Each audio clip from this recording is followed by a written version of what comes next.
दिशा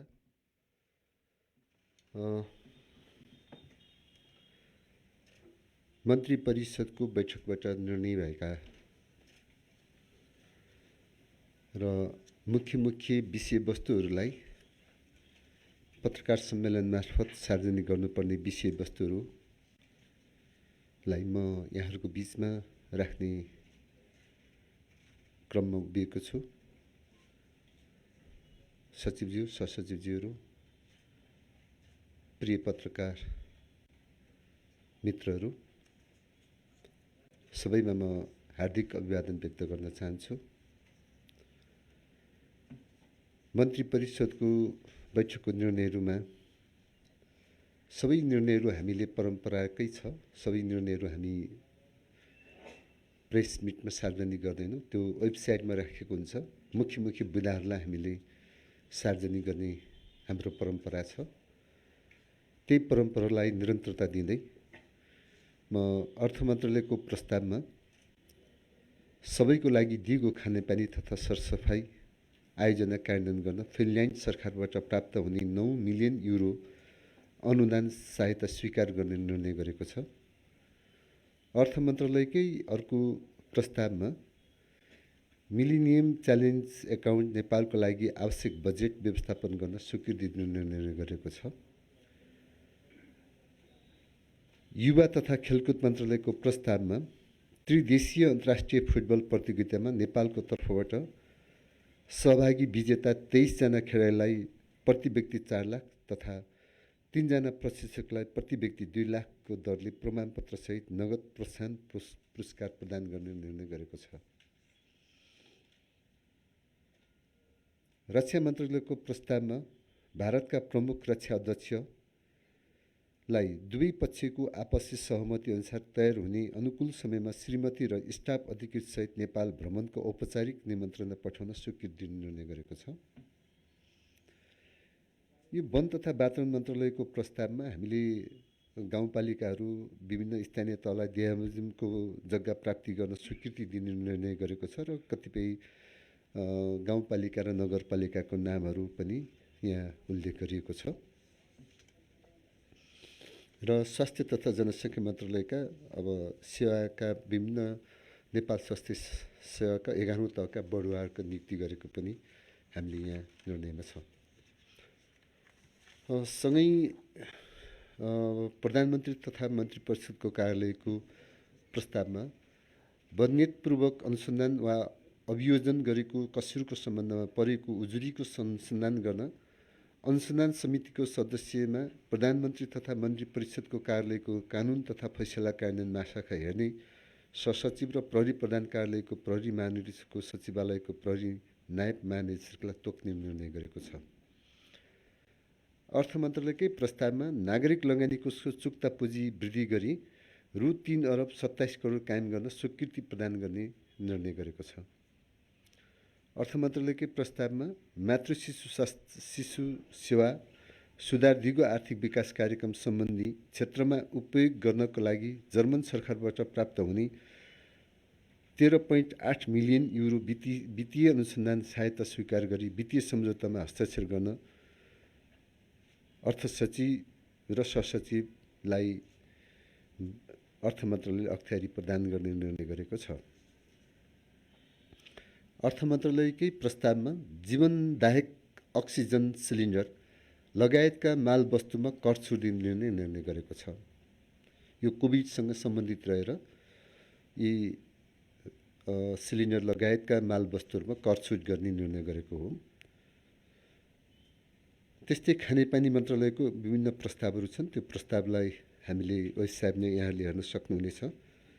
र अरू गृह मन्त्रालयको प्रस्तावमा सशस्त्र प्रहरी अतिरिक्त महानिरीक्षकद्वय श्री पुष्पराम केसी र श्री रामशरण पौडेलको सेवा अवधि 30 वर्ष ननाग्ने गरी मिति 2078-1-21 देखि 2069-1-18 गतेसम्म पदावधि थप गर्ने निर्णय गरेको छ।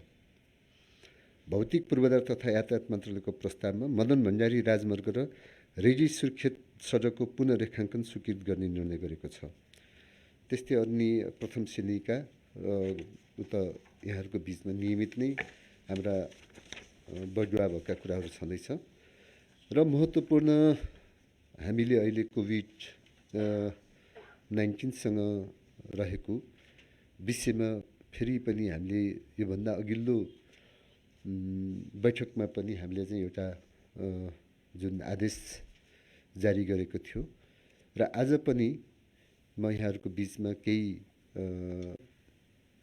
यो कोभिडसँग सम्बन्धित विषयवस्तुहरूको निर्णयहरूलाई यहाँ म सार्वजनिक गर्छु र कतिपय कुरोहरू चाहिँ निर्णयहरू आइसकेको अनलाइनले विभिन्न अधुरो रूपमा चाहिँ विभिन्न किसिमको समाचारहरू दिइरहेको तर पूर्ण रूपमा मन्त्री परिषदको प्रमाणित न्युजहरू चाहिँ आइ नरहेको म हिजो मात्रै पनि म दोलखाको डिसिसिएमसीको बैठकमा म उपस्थित भइरहँदाखेरि के हो यो जुन शिक्षामा देशभरिकै विधा हो कि काठमाडौँमा सँग केही सहर केन्द्रित मात्रै हो कि के हो भन्ने कुरोको प्रश्नहरू एउटा अनलाइनले एउटा लेखिदिएको छ अर्को अनलाइनले अर्को लेखिदिएको छ यो कन्फ्युजनहरू पनि रहिरहेको थियो ती कुरोहरूलाई पनि आज कतिपय न्युजहरूमा आइसकेको कुरो भए तापनि आधिकारिक रूपमा नेपाल सरकारको तर्फबाट निर्णय भएको र मन्त्री परिषदको निर्णय चाहिँ म कोभिडसँग सम्बन्धित रहेको विषयमा यहाँ म सार्वजनिक गर्न चाहन्छु।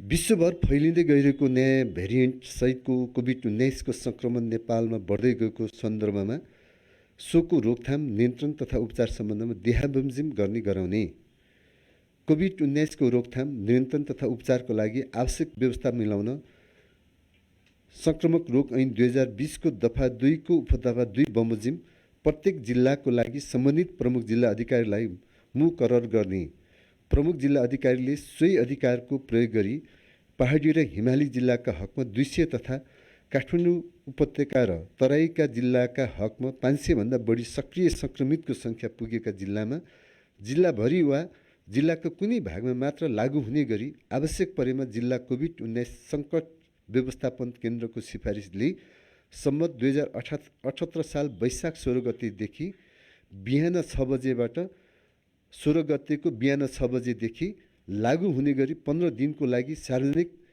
आवागमन बजार सञ्चालन तथा अन्य सबै प्रकारको वस्तु र सेवाको आपूर्ति तथा सञ्चालनमा आवश्यक नियन्त्रण तथा नियमन गर्न आवश्यक निषेध आदेश जारी गर्ने कोभिड-19 संक्रमणको जोखिमको आकलन गरी निषेधको अवधि बढाउन सकिने कुनै जिल्लामा संक्रमण बढेमा प्रमुख जिल्ला अधिकारीले 24 घण्टाको पूर्व सूचना दिई उपयुक्त बमोजिम निषेध आदेश जारी गर्ने उपयुक्त व्यवस्थापन कार्यान्वयन गर्न गराउन प्रमुख जिल्ला अधिकारीले आवश्यकताअनुसार स्थानीय प्रशासन ऐन 2028 ले दिएको अधिकार समेत प्रयोग गर्ने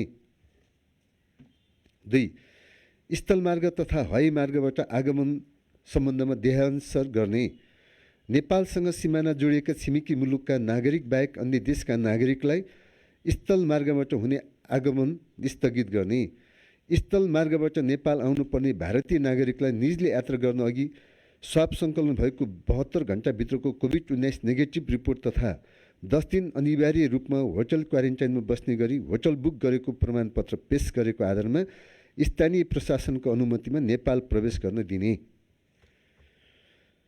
स्थल मार्गबाट नेपाल प्रवेश गर्न चिनिया नागरिकको हकमा प्रवेशाज्ञा अतिरिक्त निजले यात्रा गर्न अघि स्वाब सङ्कलन भएको 72 घण्टाभित्रको कोभिड-19 नेगेटिभ रिपोर्ट तथा 10 दिन अनिवार्य रूपमा होटल क्वारेन्टाइनमा बस्ने गरी होटल बुक गरेको प्रमाणपत्र पेश गरेको हुनुपर्ने हवाई मार्गबाट नेपाल प्रवेश गर्ने यात्रुले यात्रा गर्न अघि स्वाब सङ्कलन भएको 72 घण्टाभित्रको कोभिड-19 नेगेटिभ रिपोर्ट तथा 10 दिन अनिवार्य रूपमा होटल क्वारेन्टाइनमा बस्ने गरी होटल बुक गरेको प्रमाणपत्र पेश गरेको हुनुपर्ने हवाई मार्गबाट नेपाल प्रवेश गर्ने नेपाली नागरिकले यात्रा गर्न अघि स्वाब सङ्कलन भएको 72 घण्टाभित्रको कोभिड-19 नेगेटिभ रिपोर्ट पेश गर्नुपर्ने र प्रवेश गरेपछि 10 दिन अनिवार्य रूपमा होटल वा होम क्वारेन्टाइनमा बस्नुपर्ने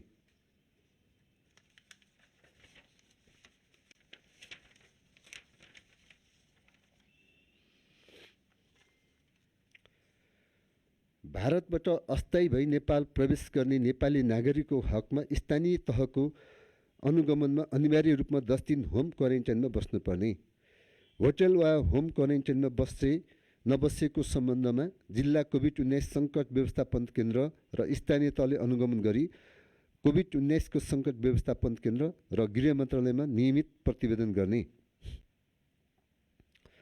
विमानस्थलमा आज ट्रान्जिट हुने बाहेक विदेशी नागरिकहरूलाई नेपालबाट तेस्रो मुलुकमा जान प्रस्थान अनुमति नदिने। यसअघि नेपाल प्रवेश गरिसकेका विदेशी नागरिकले नेपालबाट हवाई वा स्थल मार्गबाट प्रस्थान गर्न चाहेमा प्रस्थान गर्न दिने। यस आदेशको कार्यान्वयन गर्न गराउन गृह मन्त्रालयले अध्यागमन सम्बन्धी र संस्कृति पर्यटन तथा नागरिक उड्डयन मन्त्रालयले हवाई यात्रा सम्बन्धी आवश्यक सूचना जारी गर्ने।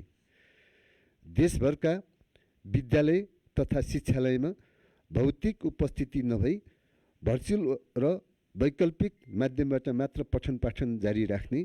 भौतिक उपस्थिति हुने भनिएका पूर्व निर्धारित सबै प्रकारका परीक्षाहरू अर्को आदेश नभएसम्मका लागि स्थगित गर्ने हो। यसैमा हाम्रो कन्फ्युजन के थियो भने देशभरका विद्यालय तथा शिक्षालयमा भौतिक उपस्थित नभई भर्चुअल र वैकल्पिक माध्यमबाट मात्र पठन पाठन जारी राख्ने भन्ने विषयमा सहर केन्द्रित मात्रै हो कि भर्चुअल त अनलाइन पढे त अब सहर केन्द्रित मात्रै छ, इन्टरनेट सेवा त दुर्गममा देशभरि त हामीले पुर्याउन सकेका छैनौँ। यही विषयमा चाहिँ अलिकति अब प्रश्न हो। त्यसैले हामीले सबै ठाउँ भर्चुअल र वैकल्पिक माध्यमबाट पठन पाठनको लागि चाहिँ हामीले अब यो इन्टरनेट सेवालाई पुर्याउनु पर्ने सञ्चार मन्त्रालयकै जिम्मेवारी छ। त्यसको निम्ति हामी गम्भीर छलफल पनि गर्नेछौँ र हाम्रो त्यो मन्त्री परिषदले निर्णय गरिसकेको विषय छ, त्यसलाई कार्यान्वयनको क्रममा हामी छौँ।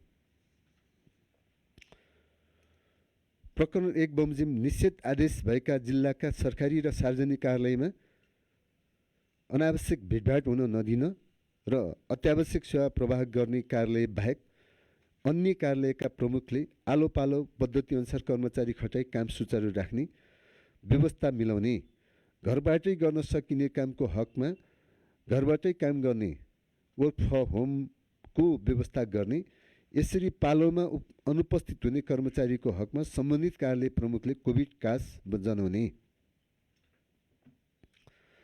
अत्यावश्यक वस्तु वा सेवा आपूर्ति गर्ने निजी व्यवसाय प्रकरण 1 बमोजिम सम्बन्धित प्रमुख जिल्ला अधिकारीले जारी गरेको निषेध आदेशको अधीनमा रही अनावश्यक भिडभाड हुन नदिने गरी स्वास्थ्य सुरक्षा मापदण्ड पालना हुने गरी सञ्चालनको व्यवस्था मिलाउने। कोभिड-19 को रोकथाम तथा नियन्त्रण तथा उपचार सम्बन्धमा यस आदेशमा उल्लेख भएका विषयमा यसै बमोजिम र अन्य विषयका हकमा नेपाल सरकारबाट यसअघि जारी भएका आदेश वा सम्बन्धित निकायबाट जारी भएका मापदण्ड लागू हुने।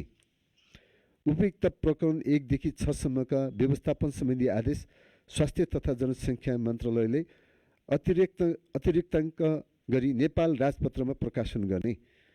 नेपाल भारत स्थलगत सीमा नाकाहरू गड्डाचौकी, गौरीफन्टा, जमुना, कृष्णनगर, बेलिया, वीरगञ्ज, रानी तथा काँगडभिट्टा नजिकै पाएक पर्ने स्थानमा र काठमाडौँमा कम्तीमा 1000 क्षमताको बहुउपयोगी अर्धस्थायी प्रकृतिको होल्डिङ सेन्टर नेपाली सेनाले निर्माण गर्ने। होल्डिङ सेन्टर निर्माणका लागि आवश्यक र उपयुक्त जग्गा जिल्ला प्रशासन कार्यालयले उपलब्ध गराउने। यसका लागि आवश्यक रकमको निकासा अर्थ मन्त्रालयले निकासा दिने। अस्पताल पूर्वाधार अपर्याप्त भई उपचार गर्नुपर्ने आपतकालीन अवस्थाका लागि नेपाली सेनाले पर्याप्त सङ्ख्यामा पालको मौजात राख्ने। पाल खरिदको लागि आवश्यक रकम अर्थ मन्त्रालयले निकासा दिने। स्वास्थ्य तथा जनसङ्ख्या मन्त्रालयले अक्सिजनको अभाव हुन नदिन आवश्यक सबै व्यवस्था गर्ने। पर्याप्त अक्सिजन सिलिन्डर उपलब्ध हुने गरी आयात गर्ने। तत्काल खरिद गर्न सम्भव नभएमा सहायता स्वरूप सिलिन्डर प्राप्त गर्न कूटनैतिक पहल गर्ने। सञ्चालनमा नरहेका अक्सिजन प्लान्टको तत्काल मर्मत गरी पूर्ण क्षमतामा सञ्चालन हुने व्यवस्था मिलाउने। अन्तर्देशीय व्यापार र आपूर्ति श्रृङ्खलामा असर नपर्ने गरी आपूर्ति व्यवस्थालाई नियमित गर्ने।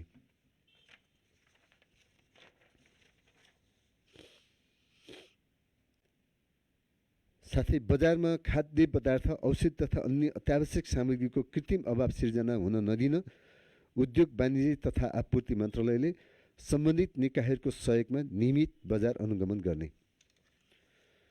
र यो कोभिडसँग सम्बन्धित निर्णय र म यहाँहरूलाई विशेष अर्को हाम्रो मन्त्री परिषदले गरेको निर्णय र यो विशेष निर्णय पनि हो। म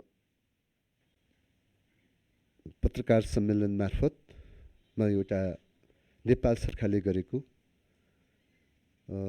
यो राजनीतिक निर्णय पनि हो। नेपाल सरकार बादी भई मुद्दा चलेका विभिन्न संलग्न विवरणमा रहेका व्यक्तिहरूको मुद्दा फिर्ता लिने सन्दर्भमा कानुनी हिसाबले फिर्ता लिन सक्ने, नेपाल सरकार बादी भई चलाएको फौजदारी मुद्दाहरू फिर्ता लिने सम्बन्धी निर्देशिका 2077 बमोजिम नेपाल सरकारले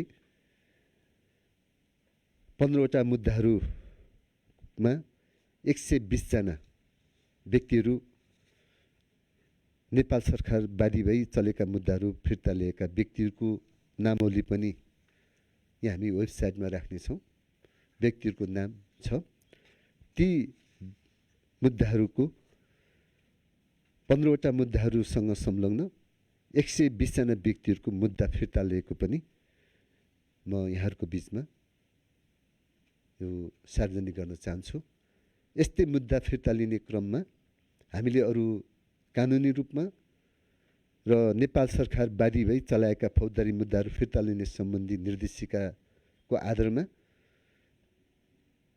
कानुन र संविधान बमोजिम मन्त्री परिषदले फिर्ता लिन सक्ने मुद्दाहरूलाई फिर्ता लिने क्रम निरन्तर रहने कुरो पनि म यहाँहरूको बिचमा अनुरोध गर्दै पुनः फेरि पनि पत्रकार सम्मेलनमा यहाँहरूको उपस्थिति रह्यो। यहाँहरूलाई पुनः धन्यवाद व्यक्त गर्न चाहन्छु। थप त्यस्तो केही रहेको भने यहाँहरूको बिचमा केही छ भने राख्नु होला, अन्यथा पत्रकार सम्मेलन स्वत हाम्रा डिजी साहबले समापन गर्नुहुनेछ। नेपाल सरकारका निर्णयहरू विधिवत रूपमा सार्वजनिक गर्ने उपस्थित यस कार्यक्रममा